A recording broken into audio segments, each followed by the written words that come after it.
윤석열 지검장, 최동욱 당시 검찰총장, 그리고 윤석열 지검장과 함께 댓글 수사를 했던 많은 검사들은 그때 미안으로 끝난 이 사건을 언젠가 시기가 오면 다시 내가 이 생에서 검사로 살아있다고 한다면 꼭 한번 이건 제대로 수사해야 되겠다라고 하는 마음을 좀 덮으면서 2013년 좀 쓸쓸하게 퇴장하지 않았을까요? 그렇죠. 그리고 그동안 와신 상담하고 있었죠. 아, 절치부심. 예, 뭐 인사상의 큰 불이익들이 있었지만 진짜 뭐 썰개를 씹는 마음으로 옷 벗지 않고 그 조직 속에서 버티고 남아 있었던 거 아닙니까? 예. 그랬기 때문에 이제 지금 다시 재개할 수 있는 기회가 온 거고요.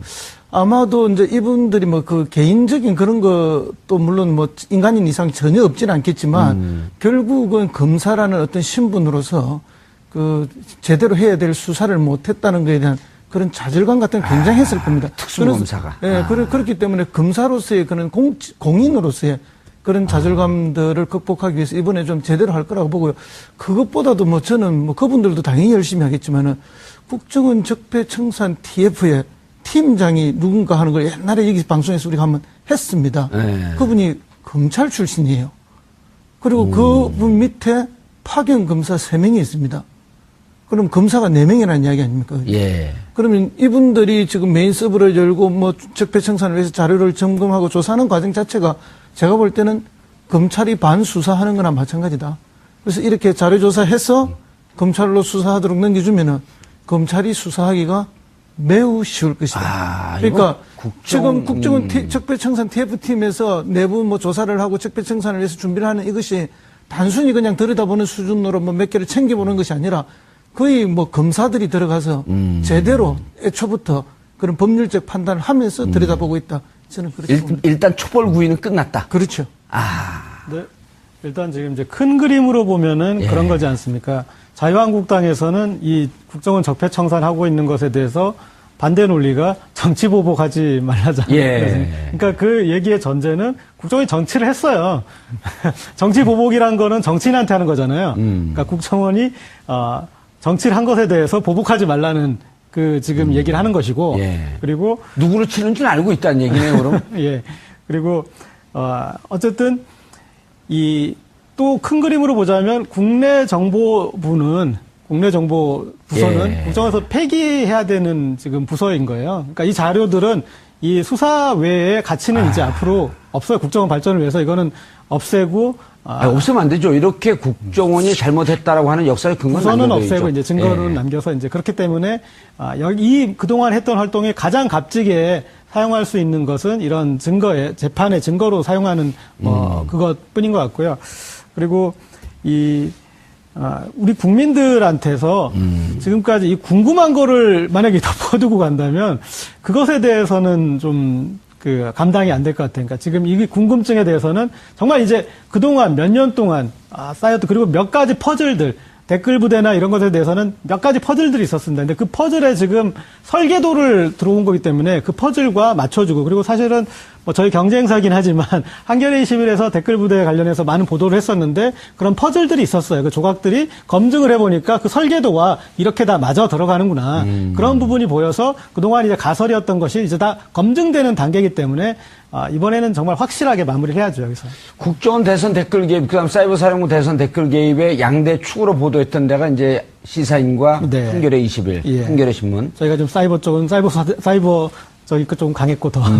그래서, 아니, 정말 그런 매체들이 혁혁한 공을 세웠어요. 네. 그래서 저는 이제 왜 그 말씀을 드리냐면, 대선 와중에 특히 한겨레 소속 기자들의 말투 이러이러한 것 때문에 문재인 후보를 지지했던 많은 분들이 그쪽을 공격하면서 뭐 절독도 하고 그랬는데 이런 기점을 봐갖고 우리가 국정원 대선 댓글 개입 문제를 불씨로 계속 살려놓고 있었던 매체가 누구였었냐 도대체. 그렇죠. 예. 그리고 사이버 사령부를 다시 꺼낼 수 있게끔 이것을 끝까지 그러한 위협 속에서 지켜놨던 언론사가 도대체 어디냐라고 하는 것은 분명히 좀 봐줄 필요가 그렇죠. 있겠다. 그러니까 그런 보도를 계속하지 않으면 그 담당 기자가 부서가 바뀌고 또 다른 실제 게 바뀌면 맥락적 이해를 못해요. 예, 그러니까 그럼요. 계속 꾸준히 해왔던 이 기자만이 이게 어떤 이 고리를 연결해 주는구나. 예. 그리고 이것들이 결정적이구나. 그것을 그 기자만 알 수 있어요. 그래서 그러니까요. 꾸준히 해온 기자들의 역할이 중요한데 특히 이제 한겨레 20일 같은 경우는 그런 댓글 부대에서 예. 중요한 제보자를 가지고 그 하호영 기자가 안타까워 죽겠어요. 그렇게 많이 이거에 대해서 기사를 쏘고 쓰고 문재인 지지자들로부터 반문 인사로 찍혀갖고 예. 나오기만 하면 까이고. 그러니까 이제 그거에 대한 어떤 이 오해를 푸는 그럼요. 첫 기점도 이게 될 것 같고요. 그리고 이건 정말 만만치 않은 일이에요. 그러니까 기자들이 저는 박수를 보내고 싶어요. 이런 사안은 의혹을 가지고 덤벼도 전체 그림과 그 맥락과 부분적인 걸 모르면 박수 칠 때 그만하시죠 이제. 그렇습니다. 제 얘기를 하는 게 아니라 남 칭찬하고 있는 거예요. 정말 잘했어요. 정말 예, 잘했고. 네. 그리고 이제 지금 이제 시사인 같은 경우는 한 4만 5만. 그다음에 한겨레 20일은 이제 그것보다 훨씬 적은 한겨레 신문. 이게 다 합해봐야 한 20만 30만 보는데 또 200만 300만 팟캐스트 전국구 이런 데서 계속 다뤄주고. 팟캐스트 갑자기 뭔가 좀 당한 느낌이 드는데. 예. 아니 정말 이게 언론에서 이렇게 아무도 보지 않고 관심 갖지 않은 것을 4년 동안 5년 동안 집요하게 물고 들어왔던 언론들은 정말 큰 역할을 한 거 아니에요? 네. 그런데 요즘에 이제 더욱 우리가 눈길이 가는 대목은 국민들이 그런 것들을 이제 관심 있게 보기 시작했다는 거예요. 사실은. 예전 같으면 그냥 흘려보낼 것을 이젠 흘려보지 않는다. 그러니까 장충기 문자 메시지 건도 지금 네티즌들이 계속 관심을 가지니까 어쩔 수 없이 지금 뭐 포털에 올리고 이런 상황이 지금 되잖아요. 네. 그런데 이제 저는요, 이제 평론가시니까 여러 가지 상상력들이 있잖아요. 언론에 이제 그런 보도가 나와요. 이명박 측근이라고 하면서, 그거 정말 측근에 취재를 했는지 이제 그걸 확인을 좀 해봐야 되겠지만, 이런 보도 나왔단 말이에요. 선을 넘지 마라. 정권, 권력이 천년만년 가는 줄 아느냐. 전 그거 보고, 이분들이 죄를 짓긴 졌나 보네. 이렇게 조사가 들어간다고 하면 정말 국정원이 이렇게 국내 정치에 개입한 거 잘못됐습니다. 대선 댓글 개입했다는 거 했으면 정말 잘못됐습니다. 샅샅이 조사해서 국민들의 의혹이 없도록 해야 합니다. 라고 MB가 얘기해야 되는 거 아닌가요? 네, 제가 공개하기 힘든 그런 이제 정보를 한 가지 말씀드리면 특종을 한번 해보세요. 여기서. 그러니까 이 댓글 부대 운영 관련해서 청와대에서 회의를 했다는 거죠. 대통령 하고 청와대 핵심 참모들. 대통령 주재로? 예. 이런 거 할 거냐 말 거냐. 근데 반대하는 사람도 꽤 있었다는 거죠. 책임질 수 있어요? 그런데 이걸 강행을 했다라고 하는 얘기를 제가 누구를 통해서 얘기를 들은 적이 있습니다. 근데 그걸 문제가 되면 실명을 공개할 수 있어요? 그러니까 물증이 없기 때문에 제가 이걸 확실하게 그렇다라고 얘기는 못 하는데 풍문으로 들었다는 정도는 말씀드릴 수 있을 것 같고요. 방송국 방송 프로그램 홍보해 주는 게 풍문으로 들었어. 왜 이러세요? 그래서 그 이상 제가 이야기 드리긴 좀 힘들고. 그 정도만 해도 이제 우리 시청자분들이 다 알아들어요. 그래도 아마 다 대충 흐름이 어땠을까라는 게 짐작이 되실 겁니다. 그리고 실제로 보면 원세훈 전 원장은 거의 사실은 일주일에 몇 번씩 독대를 한 거 아니에요. 그렇죠. 이명박 전 대통령하고. 예. 그러면 그 독대했을 때 무슨 얘기를 했겠습니까? 그러니까 국정원이 MB 정부 때 무슨 일을 했는가는 우리가 지금 다 확인이 됐잖아요. 그때 대외 활동 또 대북 활동은 확 줄어버렸고, 다 활동이 거의 죽다시피 하고 국내 정치 활동 관련한 것만 왕성하게 했는데 매일 독대를 거의 매일같이 독대를 한다 하면 결국 국내 정치 상황과 관련한 것만 거의 독대에서 대화를 나눴다라고 보는 게 정확한 거죠. 그런데 이제 청와대에서 그런 대책회의를 관련해서 댓글 부대에서 했다라고 보는 게 합리적인 어떤 추론인 게 이게 지금 국정원의 직할부대, 거기, 이제, 직할부대가 있지 않습니까? 그 규모를 확대했던 직할부대, 그것만 있는 게 아니라 군이 관리하는 사이버 사령부도 국정원에서 직접 관여를 했었고, 그 다음에 또, 민간인, 이 알파팀 같은 이제 민간인 댓글 부대들도 또 운영하는데 그 규모가 또 엄청나는데 거기에 대한 지원 체계를 또 구축하기 위해서는 또 다른 행안부가 됐든 그런 쪽에 또 협조도 필요한 것이고 또 우파단체들, 이런 우파단체들이 이런 어떤 메시지를 가지고 그 자체 회원들에게 또 확산 체계에 갖춰 그것도 또 이제 행안부가 도움을 줄 수 있는 그런 부분이 있었을 텐데 그러다 보니까 관련 부서가 군도 포함되고 이렇게 되고 나중에 이 사안이 이제 수사 쪽으로 가버리면은 법무부도 관련되고 그러니까 흔히 말하는 이 여론 조작을 위해선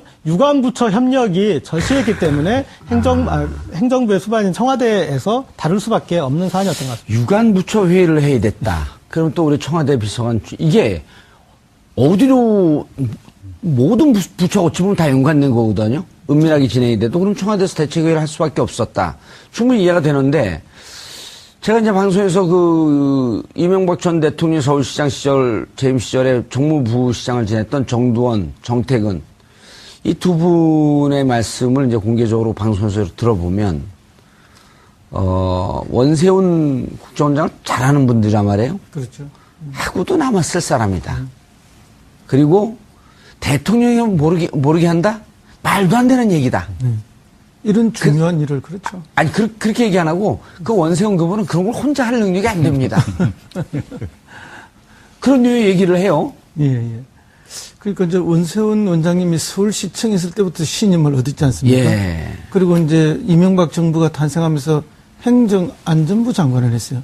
그러다가 이제 국정원으로 가서 오랫동안 국정원장을 합니다. 그러니까 완벽하게 이명박 대통령이 신임을 얻은 분이고, 그건 동시에 뭔가 하면 이명박 대통령이 정권을 유지하거나 확대하기 위해서는 완벽하게 믿고 지시할 수 있는 사람, 자기를 대신해서 권력을 운영할 수 있는 사람이 필요한 거죠. 그런 역할을 한 사람이라면 그 정도 신임을 얻으려면은 소위 흔히 이야기하듯이 입안에 혀처럼 해야 됩니다. 구중지설. 예, 뭐 아하. 그렇게 해야 되고, 또 어쨌든 자기의 공을 끊임없이 자기의 상사에게 내가 이렇게 잘하고 있고 그런 신뢰를 받기 위한 여러 가지 역할을 해야 되죠. 그렇기 때문에 뭐 그건 제가 볼 때 그런 시중의 지적들이 너무나 타당한 지적이다 이렇게 보고요. 그다음에 근본적으로 청와대가 아니고서야 군과 국정원과 뭐 여러 가지 부서들을 이렇게 동시에 움직일 수 있는 데가 없지 않습니까? 그러네. 또 국정원 예산이 그 사이버 사령부로 흘러 들어간 거 아니에요? 직접 흘려 들어갔죠. 그러니까 이거는 국정원장이 하고 싶다고 해서 국방부 장관이 예 하세요 이런 게 아니에요. 국가운영 체계라는 게 그러네요. 반드시 상부에 아니, 뭐 조정 기능이 있어야만 가능한 예. 거예요. 다른 부서 다 필요 없고요. 예. 국정원을 움직일 수 있는 건 청와대밖에 없잖아요. 그렇죠. 청와대 느닷없이 원세훈장 그 국정원장 혼자 댓글 개입 이거 해야겠네? 그럼 나머지 부처는 어떻게 생각하지? 아, 몰라. 그냥 내 마음대로 할게. 이러고 할 수 있는. 더군다나 군을 움직였잖아요. 군을 그러면 대통령이 국군 통수권자인데 통수권자 제껴놓고 자기가 사이버 사령부에 일감 주고 예산 줘서 일을 합니까? 불가능한 거죠, 이거는. 네. 그런데 이제 정두원 전 의원이 이 얘기 들으면은 좀 섭섭하실 수도 있는데 섭섭한 얘기는 하지 마요. 저하고 같이 방송 가고 그러는데. 이 정두원과 원세훈의 차이가 명확해요. 예. 네. 그러니까 정두원 전 의원이 MB가 당선됐을 때는 명백한 2인자였어요. 그러면 네. 명백한 2인자였는데 인수위원회 들어갔잖아요. 예, 그런데 정부 시작하자마자 까여놨잖아요. 그분은 그렇게 바로 까인 사람이고 정택은 전 의원도 그 라인에 있다라는 이유만으로 거기서도 이제 배제된 분이고, 그런데 이 정두원 전 의원이 발해 때만큼도 생각을 안 했던 원세훈 같은 경우는 국정원장까지 올랐단 말이에요. 근데 결정적인 차이가 있어. 제가 봤을 때는 어떤 차이냐면 인물평이에요? 아니, 그 원세훈에 대해서 이제 우리가 이해할 수 있는 그런 코드일 수도 있는데, 네. 정두원 전 의원이 까이게 된 결정적인 계기는 방송 용어 좀 쓰세요. 배척되게 된. 대척되게 된. 계속 한번 해보고 나도 계속 아, 그 이제 그 어떤 그때 그 충격 같은 걸 이렇게 좀 전달하고 싶다 그렇지. 보니까. 리얼하게. 계속 까인다 쓰세요, 그러면. 그러면, 예. 까였던 이게, 이유는? 예. MB 파일을 열어봤기 때문입니다. 그러니까 국세청이나 그런 데서 보관하고, 그러니까 국세청 같은 데서 가지고 있었던 MB 파일을 또 다른 적인데, 그러니까 BBK나 뭐 이런 부분에 대해서 다시 그것을 맞춰볼 수 있는 어떤 키가 될 수도 있는 그건데, 그것에 대해서 열어봤다라는 것만으로도, 그러니까 정두원 전 의원도 그런 얘기죠. MB 의심 많고 절대 믿지 않고 그런 사람이잖아요. 당하지 않으려고 다 이렇게 정리해놓고 다니고. 그렇죠. 숨겨놓고 다니고. 예, 그런데 본인에 대해서 내 약점이 될 수 있는 것을 감히 열어봤어. 그래서 거기서부터 까여나고 그 역할을 이상득 전 의원한테 준 거지 않습니까? 제가 정두원 전 의원이 가장 이 피크일 때, 인수위 때, 그때 한번 우연히 정두원 전 의원 차를 같이 탔는데 보니까 누가 전화해서 시시콜콜하게 다 보고를 하더라고요. 근데 제가 이렇게 좀 그래서 좀 흥미로워서 들어봤더니 임태희 의원이었어요. 근데 당시 당선자 비서실장이야. 당선인 비서실장. 예. 그 사람이 이 결제 라인을 거치는 거예요. 정두원 전 의원을. 그 정도로 정말 명백한 이인자가 맞았는데 그런데 그 사람도 까여내는 이유가 MB는 본인에 대해서 불리하거나 그런 부분에 대해서 그걸 너를 알려고 한 것만으로도 가장 1등 공신을 잘려내 버렸잖아요. 그런데 원세훈 같은 경우는 계속해서 국정원장까지 시키고 그러니까 그런 것들을 다 품고 그리고 굳이 내가 몰라야 될 것 알면 위험할 것들은 알려고도 제 생각에는 안 했을 사람이에요. 이제 그런 사람이 그동안에 이제 그 악역을 맡아왔다. 그렇게 조금 두 명의 그런 차이를 얘기할 수 있을 것 같습니다. 예. 설득력 있었습니까? 그거는 잘 모르겠어요. 그건 시청자분들이 판단하는 거죠. 근데 어떤 권력이든지 권력 초기에 보면은 그 가신그룹이라든지 학자 그룹들이 대통령 주변에 많이 있어요. 근데 1년쯤 지나면 밀려나고 공무원들만 주로 많이 남게 되는 게 이제 결국은 해보셨으니까 알겠구나. 거기에서 이제 원세훈류의 공무원들과 그다음에 약간 직언도 하고 약점도 공유하려고 하는 이런 정도류의. 이런 류의 가신그룹 내지는 뭐 가신이라기보다는 약간의 이게 동업자적 성격을 가지고 있던 예. 그 선거 참모들 이런 사람들은 잘 까이게 되어 있습니다. 왜냐하면은 권력을 가진 사람은 입안에 혀같이 하는 사람들하고 자꾸 권력을 같이 가져가고 예. 그렇지 않고 쓴소리하는 사람들 또는 나의 약점에 대해서 충고하는 사람들은 밀려나는 게 권력의 속성입니다. 그게 보수든 진보든 어느 권력이든 권력은 똑같은 속성을 가지고 있습니다. 뭔가 밀려나보신 소감을 얘기하시면 그 부분을 왜 까요? 오랫동안 관리할 수 있는 사람일수록 그 정권의 건강성이 오래 가는 거죠. 그럼 이 과거의 군부 독재 권력, 뭐 전두환, 노태우 이런 권력들도 대개 1년 정도 지나면 공무원들이 다 잡았다고 그럽니다. 그리고 이제 노무현 정권은 그래도 2년 반 정도는 갔다라고 이야기하거든요. 그럼 지금 뭐 여러 가지 이제 분석들이 있는데 하나의 단편적인 분석들로 이야기드리면 그럼 문재인 정권은 얼마만큼 문재인 대통령과 핵심들이 이 부분들을 잘 운영해 나가느냐도 하나의 분석들 중에 성공의 여부를 보는 척도가 될 것이다. 그런데 지금 이번 사건과 관련해서 사실은 지금 말씀하신 부분이 굉장히 중요한 대목이 하나 예. 있어요. 뭐냐면 이명박 정부는 다 관계했던 사람들이 동업자 정신을 갖고 참가한 사람이 많았다. 그러니까 그렇기 때문에 사실은 이 사건과 관련해서 우리가 추적해 들어갈 때 이런저런 얘기를 흘려줄 사람이 의외로 많이 있다라고 저는 봐요.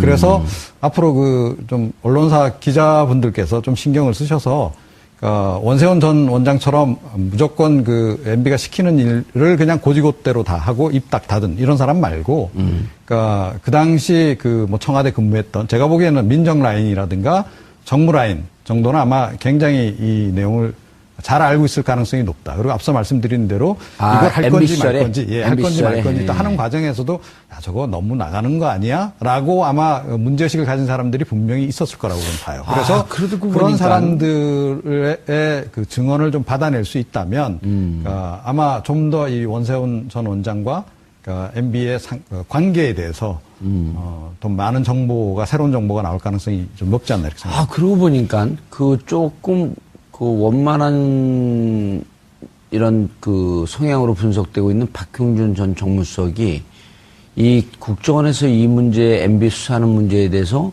한 언론을 봤더니 상당히 아주 예민하게 반응을 하는 걸 봤어요.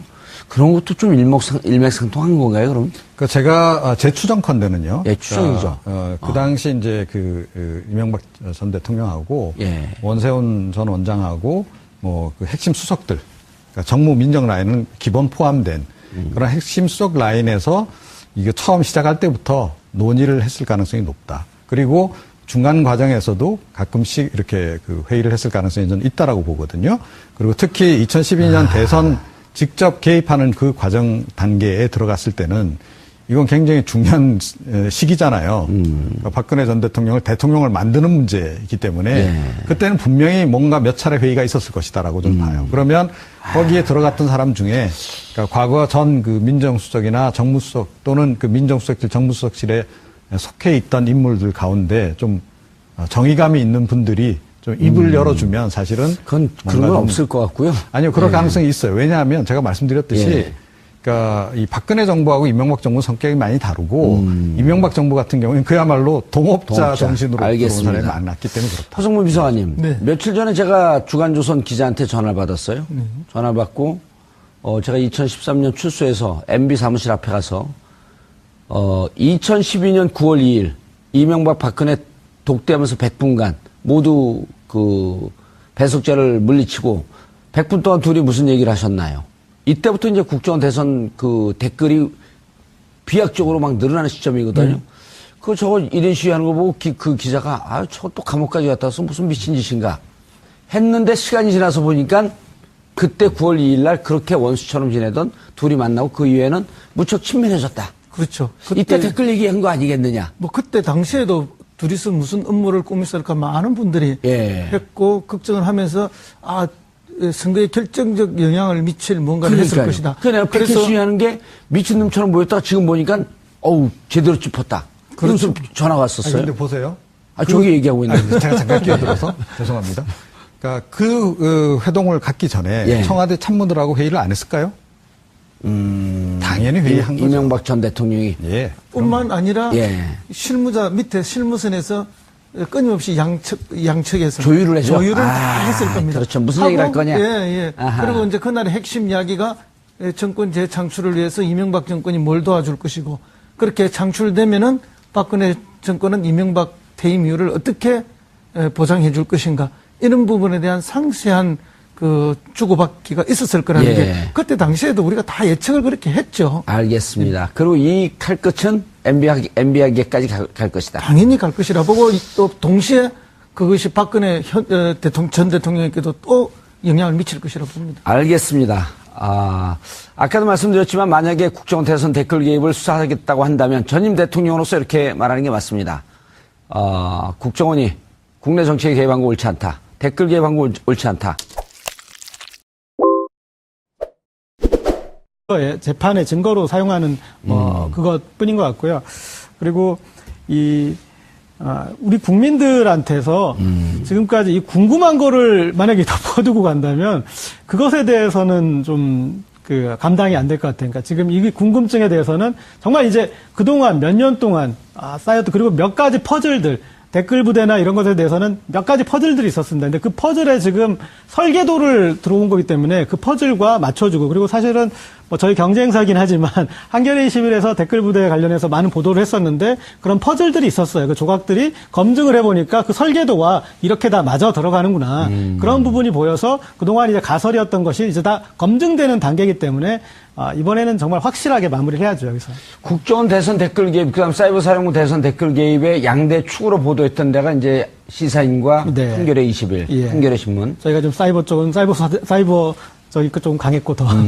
그래서 아니 정말 그런 매체들이 혁혁한 공을 세웠어요. 네. 그래서 저는 이제 왜 그 말씀을 드리냐면 대선 와중에 특히 한겨레 소속 기자들의 말투 이러이러한 것 때문에 문재인 후보를 지지했던 많은 분들이 그쪽을 공격하면서 뭐 절독도 하고 그랬는데 이런 기점을 봐갖고 우리가 국정원 대선 댓글 개입 문제를 불씨로 계속 살려놓고 있었던 매체가 누구였었냐 도대체. 그렇죠. 예. 그리고 사이버 사령부를 다시 꺼낼 수 있게끔 뭐 적폐청산을 위해서 자료를 점검하고 조사하는 과정 자체가 제가 볼 때는 검찰이 반수사하는 거나 마찬가지다. 그래서 이렇게 자료 조사해서 검찰로 수사하도록 넘겨주면은 검찰이 수사하기가 매우 쉬울 것이다. 그러니까 지금 국정원 적폐청산 TF팀에서 내부 뭐 조사를 하고 적폐청산을 위해서 준비를 하는 이것이 단순히 그냥 들여다보는 수준으로 뭐 몇 개를 챙겨보는 것이 아니라 거의 뭐 검사들이 들어가서 제대로 애초부터 그런 법률적 판단을 하면서 들여다보고 있다. 저는 그렇게 봅니다. 일단 촛불 구이는 끝났다. 그렇죠. 네. 일단 지금 이제 큰 그림으로 보면은 그런 거지 않습니까? 자유한국당에서는 이 국정원 적폐청산하고 있는 것에 대해서 반대 논리가 정치 보복하지 말라잖아요. 예. 그러니까 그 얘기의 전제는 국정원이 정치를 했어요.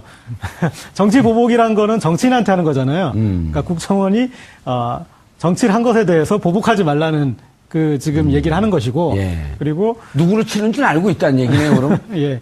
그리고 어쨌든 또 큰 그림으로 보자면 국내 정보부서는 예. 국정원에서 폐기해야 되는 지금 부서인 거예요. 그러니까 이 자료들은 이 수사 외에 가치는 이제 앞으로 없어요. 국정원 발전을 위해서 이거는 없애고 없으면 안 되죠. 이렇게 국정원이 잘못했다라고 하는 역사의 근거는 부서는 없애고 있죠. 이제 증거는 남겨서 이제 그렇기 때문에 여기 그동안 했던 활동이 가장 값지게 사용할 수 있는 것은 이런 증거.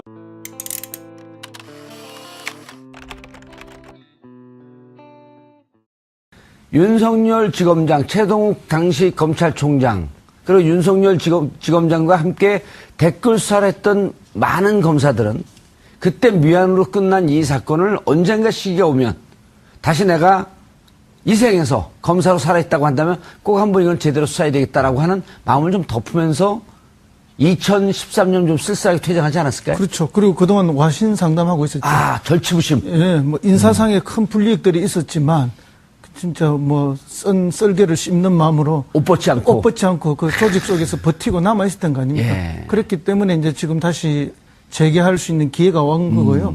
아마도 이제 이분들이 뭐 그 개인적인 그런 것도 물론 뭐 인간인 이상 전혀 없지는 않겠지만 결국은 검사라는 어떤 신분으로서 그 제대로 해야 될 수사를 못했다는 것에 대한 그런 좌절감 같은 게 굉장했을 겁니다. 특수검사가. 예, 그렇기 때문에 검사로서의 그런 공인으로서의 그런 좌절감들을 극복하기 위해서 이번에 좀 제대로 할 거라고 보고요. 그것보다도 뭐 저는 뭐 그분들도 당연히 열심히 하겠지만은 국정원 적폐청산 TF의 팀장이 누군가 하는 걸 옛날에 여기 방송에서 우리가 한번 했습니다. 네. 그분이 검찰 출신이에요. 그리고 그분 밑에 파견 검사 3명이 있습니다.